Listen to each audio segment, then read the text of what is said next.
네, 하나님을 바라보는 사람은 현실의 두려움을 넘어서 하나님의 관점에서 세상을 바라봅니다. 지금 내 눈에 무엇이 보이는가는 바로 내 영적인 상태를 보여주는 것입니다. 똑같은 약속의 땅을 정탐하고 돌아온 여호수아와 갈렙은 하나님이 취하라고 하신 그 하나님의 비전이 보였는데, 나머지 10명의 정탐꾼은 오직 아낙 자손들만 보였습니다. 그것도 아낙 자손의 사이즈만 보았던 것이죠. 그래서 자기들은 아낙 자손에 비하면 마치 메뚜기 떼와 같다, 이렇게 말을 했습니다. 그 좋은 땅을 보고 와서도 하나님의 약속은 안 보이고 오직 아낙 자손만 보였다면 그것은 영적으로 병든 거죠. 두려움이 마음속에 가득했기 때문에 현실을 볼 때 그 현실을 정확하게 보는 것도 아니고 현실을 더욱 어둡고 비참하게 비관적으로 보는 것입니다. 훨씬 더 부정적인 현실을 바라보는 거죠. 생각해 보십시오. 어떻게 아낙 자손이 아무리 장대하다고 한들 인간과 비교해서 메뚜기 떼와 그렇게 비교할 수가 있겠습니까? 예. 여러분, 현실주의자들은요, 사실은 현실을 제대로 보지 못하는 사람들이에요. 그들은 다른 말로 패배주의자들입니다. 훨씬 더 어둡고 비관적으로 보는 거예요.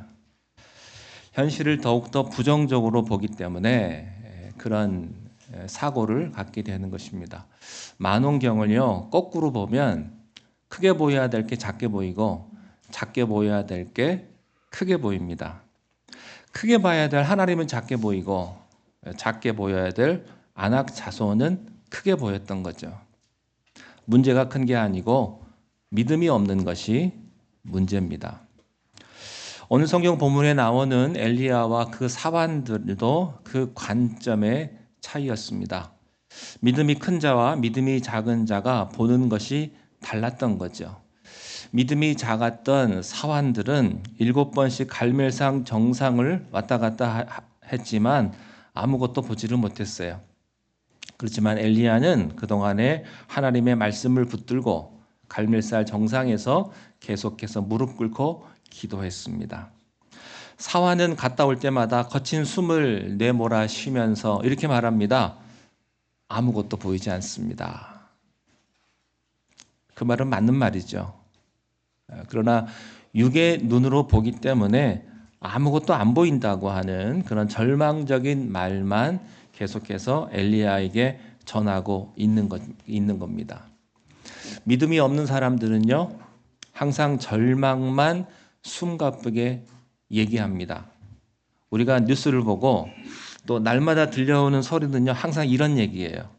미래가 안 보인다는 그런 절망적인 소식밖에는 없습니다. 세상의 말만 듣고 있으면 절망할 수밖에 없어요. 그러나 엘리야는 포기하지 않고 비를 주겠다고 하신 하나님의 말씀을 붙들고 그는 끝까지 기도했습니다. 구하고 또 기도했더니 사환이 7번째 보러 갔을 때 비로소 바다에서 손바닥만한 구름이 보인다고 그렇게 이야기를 했어요. 사실은 이 표현도요, 아낙 자손과 비교해서 표현한 메뚜기 떼와 같은 표현입니다. 사람의 손바닥만한 구름이 어디 있겠습니까? 네. 멀리 수평선에 있는 손바닥만한 구름이 사람의 눈에 보이겠습니까? 네, 그만큼 작은 구름이었다는 이야기겠죠. 그렇지만 그 순간에 엘리야는 그 자리에서 벌떡 일어났습니다. 세상 사람들 보기에는 그것이 손바닥만한 구름이었을지는 모르지만 영의 눈으로 보는 엘리야에게는 이것은 엄청나게 다가올 폭풍우의 시작이었던 거죠. 폭우의 전조였던 것입니다. 믿음을 가지고 기다리는 사람들은요, 다른 사람들이 작게 보는 것을 가능성을 가지고 바라봅니다. 믿음의 눈으로 세상을 보는 사람들은 어둠의 역사를 보는 것이 아니고 그 역사 뒤에서 하나님께서 비춰주시는 주님의 영광을 보는 거죠. 그래서 절망하지 않아요.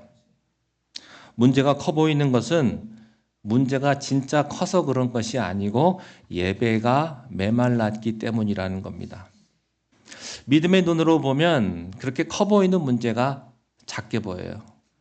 어린아이가 사람들 많이 모인 곳에서 앞을 보기 위해서 껑충껑충 뛰는데 그때 앞을 볼 수 없으니까 아버지에게 도움을 요청합니다. 그러면 그 아이는요, 그 아버지는 그 아이를 번쩍 들어서 목에 올립니다. 그러면 그 아이의 시선이요, 아버지와 같은 시선이 되는 거예요. 우리가 믿음을 갖게 되면 예전에는 문제를 밑에서 올려다 봤지만 이제는 위에서 아래로 문제를 내려다보게 되는 거죠. 문제는 그대로 있는데 내가 커진 것밖에 없습니다. 혹시 여러분 어렸을 때 다녔던 학교를 가보신 적이 있습니까? 제가 한국에 갔을 때 제가 어렸을 때 다녔던 국민학교를 가본 적이 있습니다. 네, 그때는 한 반의 학생이 보통 한 70명, 80명이었어요. 그때는 서울에는 오전반, 오후반이라고 그래가지고 오전에 학교 다니고 오후에 학교 다니고 학교는 없고 아이들은 많으니까 그때 봤던 학교 운동장이 얼마나 컸는지 몰라요. 그 운동장에서 100m 달리기도 하고 운동회도 하고 봄, 가을마다 그렇게 했는데요. 나중에 어른이 돼서 가서 보니까 운동장이 손바닥만 합니다. 우리 교회보다도 작은 것 같아요. 똑같은 학교 운동장인데 내가 커져버린 거죠. 하나님의 관점에 가게 되면 현실은 변하지 않았지만 그 현실을 보는 눈이 달라지는 거예요. 그 관점이 변하는 것입니다. 여러분, 비전의 크기가 인생의 크기를 결정합니다.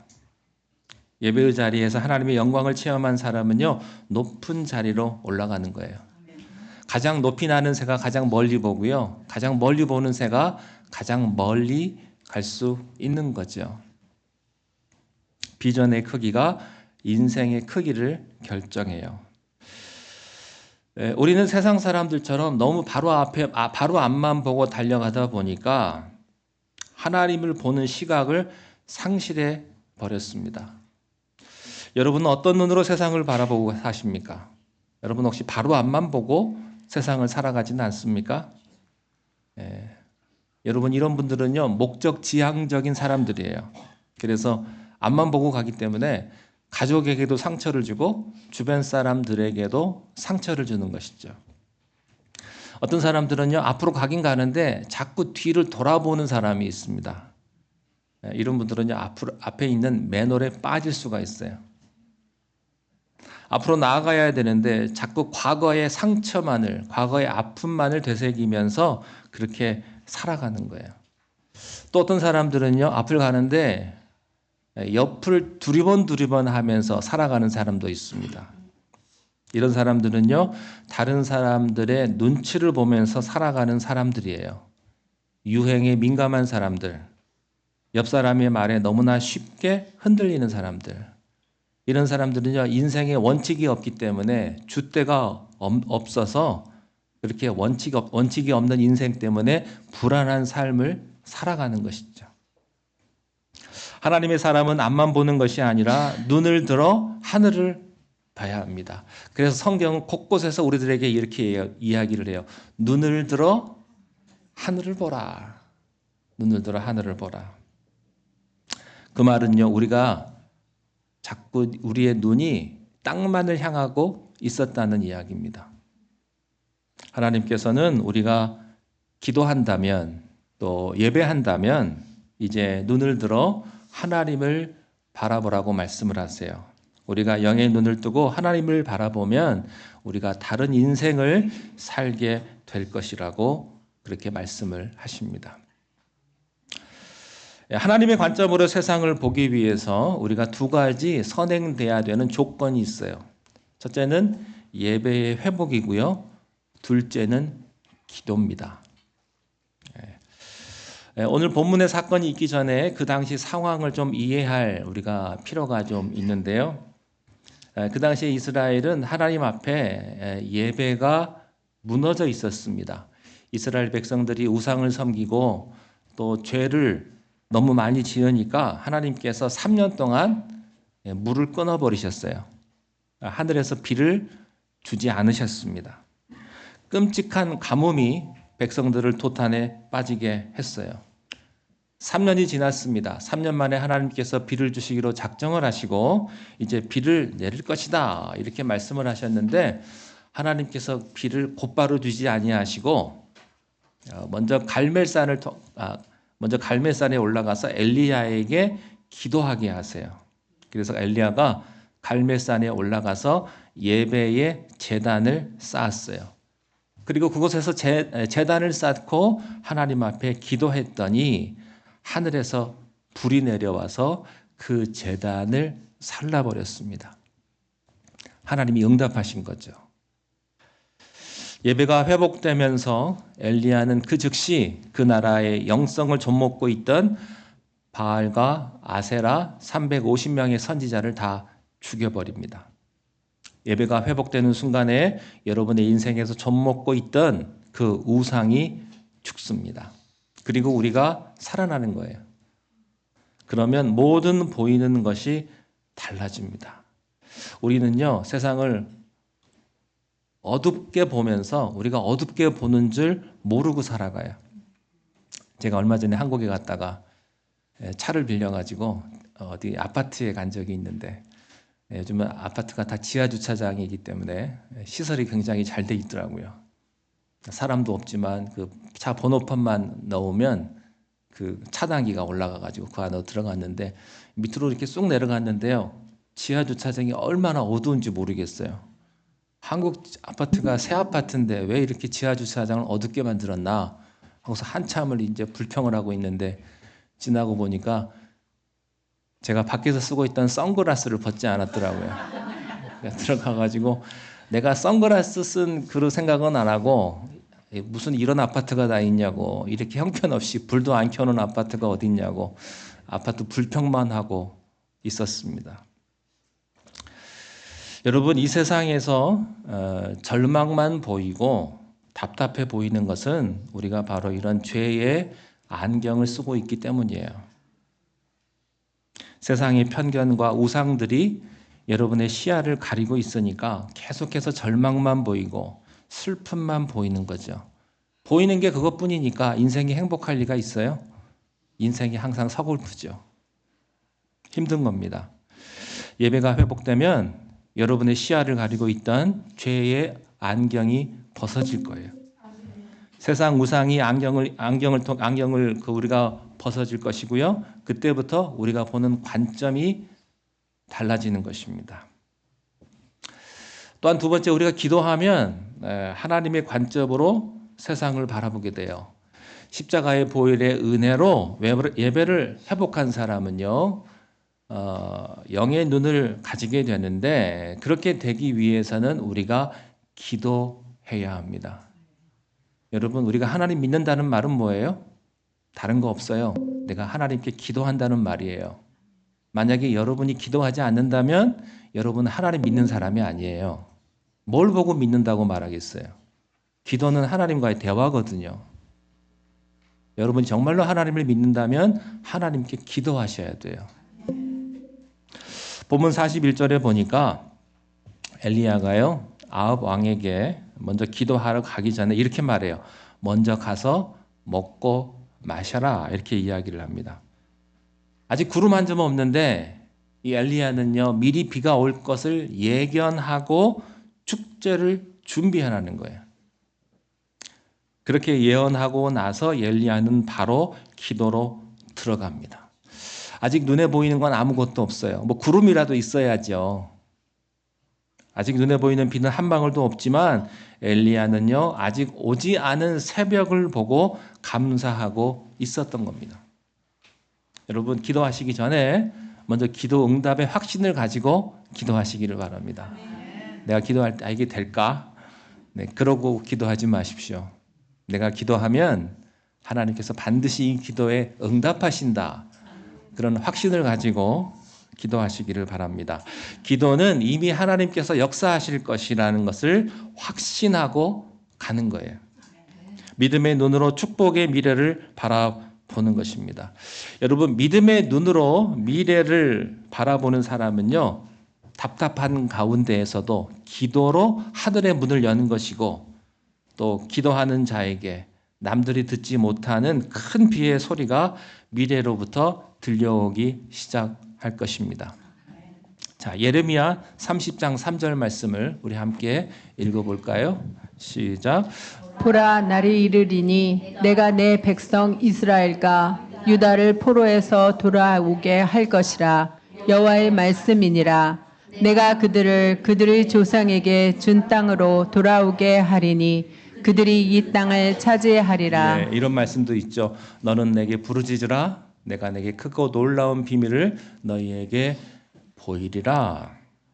여러분, 기도의 응답은요, 영의 눈이 열리는 거예요. 하나님의 움직임을 보는 것입니다. 이것이 기도 응답의 시작이에요. 영이 열린다고 하는 것은 우리의 관점이 같은 것을 다시 보는 거예요. 하나님의 관점에서. 똑같은 거지만 하나님의 시각으로 그것을 바라보게 되면 그 모든 것들은 달라 보이는 것입니다. 이전에 보이지 않던 것들이 보이기 시작을 하는 거예요. 1922년 11월에 세계 고고학계를 아주 충격에 빠뜨렸던 그런 엄청난 사건이 있었습니다. 그게 뭐냐면 이집트 왕가의 계곡이라고 하는 그 고대 이집트 왕 투탕카멘의 왕묘가 발굴된 거예요. 이 투탕카멘의 왕묘가 발굴이 놀라운 것은요, 그동안에 많은 도굴꾼들이 있는데 그 도굴꾼들이 아무도 손대지 못했던 그 원형 그대로가 발굴이 된 겁니다. 그래서 3,000점이 넘는 고대 이집트 시대의 순금으로 된 동상들, 마차들, 또 온갖 보물들이 그대로 쏟아져 나왔어요. 그런데 이 역사적인 발굴이 더 놀라웠던 것은요, 이 투탕카멘의 왕묘가 발견된 그 자리가 그동안에 수많은 고고학자들이 이미 한 번쯤은 다 한 번씩은 삽질을 한 번씩 해보고 지나갔던 곳이라는 거예요. 그래서 그곳은 더 이상 이제 아무것도 나올 수 없다.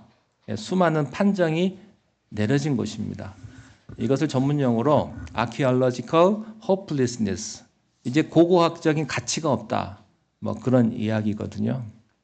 그런데 이곳을 영국의 하워드 카터라는 고고학자가 땅을 파서 이 투탕카멘의 왕묘를 발굴해낸 거예요. 사람들이 물어봤습니다. 어떻게 다른 고고학자들이 그동안 다 파보고 지나갔는데 아무도 발굴하지 못했던 그곳에서 당신은 그런 보물을 발견했느냐? 근데 이 하워드 카터의 말이 기가 막힙니다. I just dig a little deeper. 나는 단지 조금 더 팠다는 거예요. 하나님께서 우리들의 영의 눈을 열어주시면 여러분은 세상 사람들이 절대 보지 못하는 그 보물들을 좀 더 깊이 보게 될 거예요. 세상 사람들이 보기에 별것 없다고 넘어간 그 자리에, 안 된다고 포기한 그 사업에, 안 된다고 포기한 그 사람을 하나님의 눈으로 보니까 놀라운 영의 세계가 새롭게 보이기 시작을 하고 우리는 완전히 다른 인생을 살아가게 된다고 하는 것입니다. 자, 하나님의 영의 눈을 가지고 다시 본다는 말은 무슨 뜻일까요? 첫 번째, 이것은요, 우리가 편견을 버리고 다시 보라는 뜻입니다. 우리는 하나님의 사람이라고 하면서도요, 우리가 세상을 볼 때 하나님의 시각으로 보지 않고 너무나 세상적인 편견으로 그렇게 살아왔어요. 성령 충만했던 하나님의 사람 사무엘도 그랬습니다. 그래서 사무엘은요, 평생을 기도하면서 살아온 하나님의 선지자 아니겠습니까? 하나님께서 사무엘에게 이렇게 말했어요. 내가 이제 사울을 버리고 베들레헴에 가서 새 왕을 너에게 이제 보여줄 텐데 베들레헴에 가면 이새가 있을 것이다. 그 이새의 아들 중에 기름 부어서 왕으로 세워라. 이렇게 명령을 하셨거든요. 그러니까 사무엘이 그 하나님의 말씀을 듣고 이제 베들레헴으로 갔어요. 거기에서 성령 충만한 사무엘이 가서 이제 성령이 충만하니까 하나님 말씀을 듣고 하나님 말씀대로 이제 하면 되는데 이새가 자기 아들 7아들을 쫙 이제 한 줄로 딱 세워놓고 라인업을 딱 한 겁니다. 사무엘을 보니까 그 7아들들이 너무나 잘생기고 풍채도 좋고 특별히 첫째 아들 엘리압은요 누가 보기에도 너무나 뛰어난 그런 영호골의 풍채가 있었던 거죠. 사무엘이요 내가 기도할 것도 없다 바로 이 사람이다 라고 생각을 하고 이 첫째 아들에게 기름 부으려다가 하나님 앞에 혼납니다.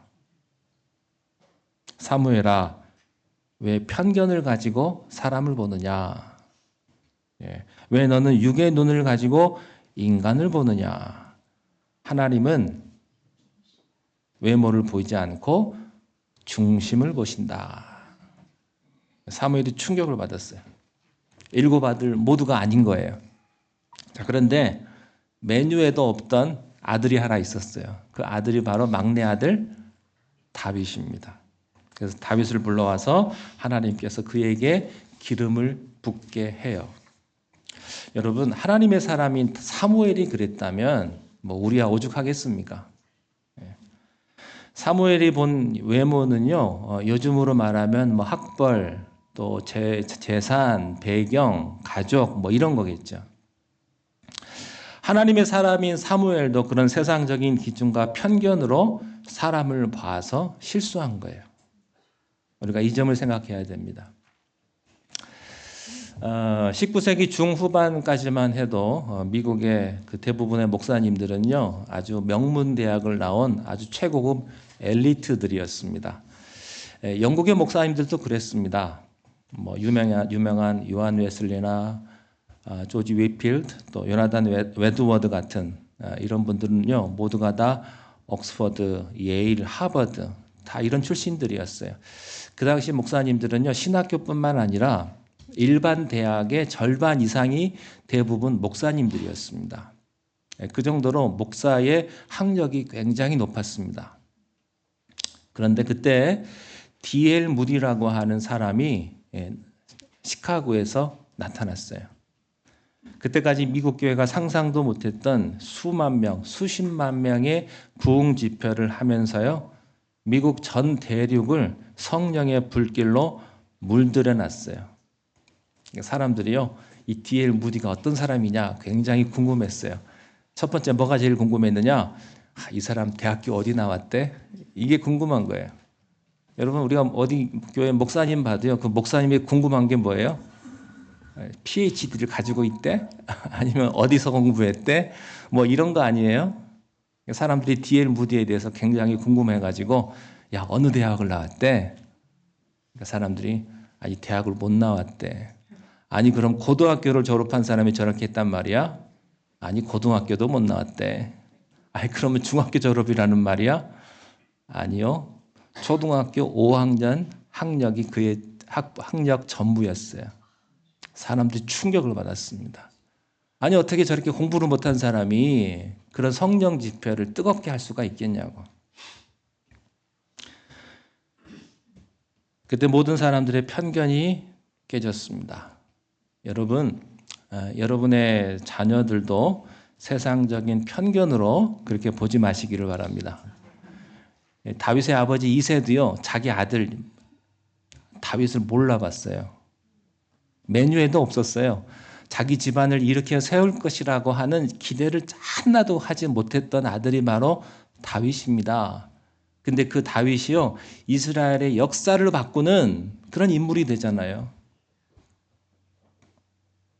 여러분의 자녀도 다시 보시기 바랍니다. 또 여러분 자기 자신을 바라볼 때도 하나님의 시각으로 바라보시기를 바랍니다. 우리가 세상의 눈으로 자기를 보잖아요. 그러면 끝없는 열등감에 빠질 수밖에 없어요. 우울증에 빠질 수밖에 없습니다. 무기력해져요. 여러분 그렇게 살아왔다면 나사렛 예수의 이름으로 회개하시기 바랍니다. 자신을 영의 눈으로 다시 보면 여러분은 보배롭고 존귀한 존재가 될 거예요. 여러분의 배우자들도 다시 보시기 바랍니다. 혹시 여러분의 배우자가 못마땅합니까? 못마땅한 배우자 많죠. 예. 그러나 다시 보면 그가 얼마나 보배롭고 존귀한 존재인지를 여러분이 다시 보실 거예요. 또한 믿음의 눈으로 다시 보십시오. 성경에는 나오지 않지만 오늘 본문에 나오는 엘리야의 사환이 갈멜산 정상에서 또 밑으로 왔다 갔다를 7번이나 하는데 7번을 여러분 산 위로 왔다 갔다 하면 얼마나 힘이 들었겠어요. 우리 여기 예배당에서 친교실 왔다 갔다 하는 것도 힘든데 갈멜산까지 저 밑에서부터 왔다 갔다 하니까 막 숨을 헐떡헐떡 거리면서 속으로는 아마 엘리야를 원망했을지도 몰라요. 아니 왜 이걸 나한테 시키냐고. 도대체 스승님은 뭐가 보인다고 그러는 건가? 아니 지금이 가뭄인데 3년 동안 비가 안 오던 그게 지금 새삼스럽게 오느냐 하는 거죠. 7번이나 힘들게 왔다 갔다 하면서 그는 계속해서 엘리야를 원망했을 거예요. 여러분 우리가 세상을 살다 보면요. 생각대로 안 돼서 포기하는 경우가 있어요. 나도 노력하고 주변 사람도 노력을 했는데 안 돼요. 그러면 중간에 포기해버리죠. 예수님의 제자들이 그랬습니다. 밤이 맞도록 물고기를 잡다가 아무것도 잡지 못하고 포기한 제자들에게 예수님께서 깊은 데로 가서 그물을 던져라 이렇게 말씀하셨죠. 예수님은 어부가 아니고 목수의 아들이었습니다. 근데 이 말은요, 어부들이 듣기에는 굉장히 순종하기가 어려운 말이었죠. 그런데 말씀에 의지해서 그물을 내렸더니 전문가가 보기에 아무것도 없다는 그 바다에 엄청난 물고기 떼가 딸려 올라왔어요. 여러분, 내 육의 눈은요, 내 능력에만 집중을 합니다. 그러나 내 영이 열리면 나를 통해서 싸워주실 예수님의 능력이 보여지기 시작을 합니다. 믿음의 눈으로 다시 본다고 하는 것은 내가 아무리 작다고 해도 예수님이 함께 하실 그 순간에 나타날 기적을 미리 기대하는 거예요. 마가복음 8장에 보면요. 예수님께서 베세다의 그 맹인을 고쳐주신 기록이 있는데 고치시는 방법이 좀 특별합니다. 첫 번째 안수하고 나니까 이 사람이 아주 흐릿한 모습만 보인다고 그랬어요. 나무가 왔다 갔다 하는 것만 보인다. 이렇게 이야기를 합니다. 그래서 예수님께서 또 두 번째 안수를 하세요. 다시 보라는 거예요. 그때 밝게 보이기 시작을 했다는 거죠. 우리가 생각하기에는 예수님이 한 번 안수했으면 끝이지 왜 두 번 하느냐? 예수님 2번 하셨어요. 우리 생각에는 한 번만 하면 다 볼 텐데 한 번 할 때는 형체가 희미하게 보였지만 예수님이 2번 하고 나니까 완전하게 보이기 시작했던 거예요. 그때 주님 말씀을 여러분이 꼭 기억하시기 바랍니다. 다시 보라. 다시 보라. 여러분 세상을 다시 보시기 바랍니다. 다시 바라볼 수 있게 되기를 바랍니다. 하나님께서는요, 엘리야의 기도에 한 번의 기도에 응답하지 않았어요. 다시 보고 올 때 또 기도하고 다시 보고 올 때 또 기도하고 이걸 몇 번 했냐면 7번 기도할 때 하나님이 하늘의 문을 여시고 비를 주셨습니다. 눈먼 자를 한 번의 안수로 끝내지 않고 희미하는 과정에서 또 한 번의 안수로 눈이 완전히 밝아졌듯이 여러분 한 숟가락에 배부르겠습니까? 여러분의 기도가 지금 5번째, 6번째일지 몰라요. 아직 거기까지 안 가서 아직 응답이 안 됐을 수도 있다고 하는 거예요. 끝까지 하나님이 응답하실 때까지 여러분 다시 볼 수 있게 되시기를 바랍니다. 아직 최고의 것은 아직 오지 않았음을 믿으시고 오지 않은 새벽을 여러분 믿음의 눈으로 바라보고 기도하십시오. 여러분 우리들의 인생은요 아직도 공사 중이에요. 아직 다 완공이 안 된 거예요. 아직 지어져 가고 있는 것입니다. 조금씩 하나님이 완공시켜 주실 것을 믿는 거예요. 자, 우리 본문 45절, 46절 말씀을 우리 함께 읽어보겠습니다. 시작. 조금 후에 구름과 바람이 일어나서 하늘이 캄캄해지며 큰 비가 내리는지라. 아합이 마차를 타고 이스라엘로 가니 여호와의 능력이 엘리야에게 임하매 그가 허리를 동이고 이스라엘로 들어가는 곳까지 아합 앞에서 달려갔더라. 달려갔더라. 예, 비가 쏟아지니까 이제 아합 왕이 탄 마차를 먼저 보내요. 그 이유가 뭐냐면 그 이스라엘은 갑자기 비가 쏟아지면 광야로 갑자기 굵은 물줄기들이 생겨서 사람들이 휩쓸려 가기 때문이에요. 제가 사사 드보라 할 때 여러분들에게 그 영상을 한번 보여드린 적이 있는데 메마른 땅에 비가 잠깐 왔는데 순식간에 강물이 그냥 휩쓸려 와가지고 사람들이 위험한 경우가 있다는 거죠. 그래서 비가 이제 오기 시작을 하니까 미리 먼저 아합 왕을 마차에 태워서 먼저 보냈어요. 근데 그 뒤를 이제 엘리야가 쫓아가는데 이제 웃도리를 벗고 허리에 동이고 그곳을 이제 그 마차가 간 거리를 뛰기 시작을 하는 겁니다.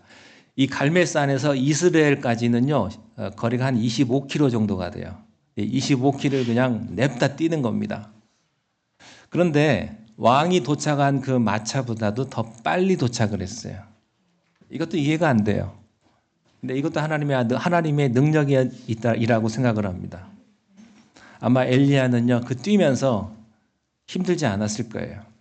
왜냐하면 하나님의 능력을 보았거든요. 기도의 응답을 경험하는 사람들은요 새 힘이 생기는 거예요. 새 능력이 생기는 것입니다. 여러분 2026년 한 해 이런 기도의 응답을 경험하셔서 내가 상상하지 못했던 그 능력을 여러분들이 경험할 수 있게 되기를 바랍니다. 아멘. 기뻐하면서 엘리야는 뛰었을 거예요. 주님의 말씀을 꼭 기억하십시오. 다시 보라. Look again. 다시 보라. 사람도 다시 보시고 여러분의 사업도 다시 보시고 여러분 교회도 다시 보시고 믿음의 눈으로 다시 보셔서 하나님의 놀라우신 은혜와 축복을 경험하시는 그런 2026년 한 해가 되기를 주님의 이름으로 축원합니다. 기도하겠습니다. 하나님 아버지, 하나님의 영광을 본 사람은 피곤치 아니하고 우리가 놀라운 하늘의 축복과 그 능력을 경험하는 줄로 믿습니다.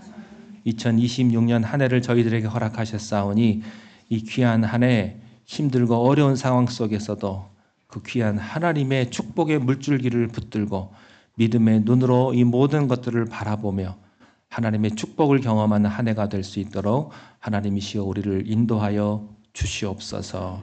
날마다 우리와 함께 하시며 우리를 이끄시는 하나님의 축복의 손길을 붙들고 오늘도 영원토록 하나님 따라가는 우리의 인생이 되게 인도하여 주옵소서. 예수님의 이름으로 기도하옵나이다. 아멘.